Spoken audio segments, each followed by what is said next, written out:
অন্য দিনের থেকে আজকে সামুদ্রিক মাছের সুন্দর একটা রেসিপি আপনাদেরকে শেয়ার করব। নতুন একটা রেসিপি, তার জন্য মাছগুলোকে ভালো করে কেটে ধুয়ে নেব। মাছগুলোর মধ্যে যাতে মশলা ঢোকে তার জন্য মাছগুলোকে মাঝখান দিয়ে চিড়ে নেব। এবার হাফ চামচ লবণ, হাফ চামচ হলুদ,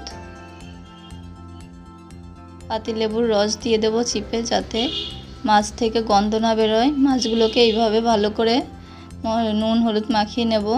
একটা সসপ্যানে নেব পরিমাণ মতো সরিষার তেল। তেলটা গরম হয়ে গেলে মাছগুলোকে এভাবে একে একে ছেড়ে দেব তেলের মধ্যে। মাছগুলোকে দু পিঠে এভাবে লাল লাল করে ভেজে নেব। এবার কড়াইতে দেব ফোড়নে গোটা জিরে, দেব পেঁয়াজ বাটা, আদা বাটা, রসুন বাটা, এগুলোকে একটু ভেজে নেব। ভেজে নেওয়ার পর দিয়ে দেব টমেটো কুচি। টমেটো কুচি দেওয়ার সাথে সাথে দেব হাফ চামচ লবণ, যাতে টমেটোটা গলে যায়। আর জিরে বাটা, ধনে বাটা, কাঁচা লঙ্কা বাটা দিয়ে একটু মশলাটাকে কষিয়ে নেব। দেব হলুদ গুঁড়ো, কাশ্মীরি লঙ্কার গুঁড়ো। এবার হালকা জল দিয়ে দেবো যাতে মশলাটাকে আরেকটু ভালো করে কষানো যায়। মশলাটা কষেও গেছে, মশলার কালারটাও চেঞ্জ হয়ে গেছে। মশলা থেকে তেল বেরোনোর সাথে দিয়ে দেব পরিমাণ মতো জল।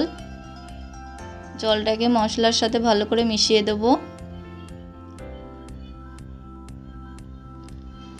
এবার জলটা ফুটে উঠলে দিয়ে দেব মাছ, ভেজে রাখা যে মাছগুলো ছিল এবার দিয়ে দেব।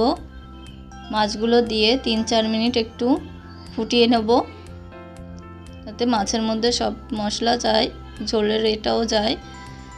এবার মাছটাকে নামানোর আগে দিয়ে দেব ছোট চামচের 1 চামচ গরম মশলার গুঁড়ো। মাছটা রেডি হয়ে গেছে। সামুদ্রিক মাছের একটা নতুন রেসিপি আপনাদেরকে শেয়ার করলাম, পমফ্রেট মাছের ঝাল। ভিডিওটি পছন্দ হলে অবশ্যই লাইক করবেন।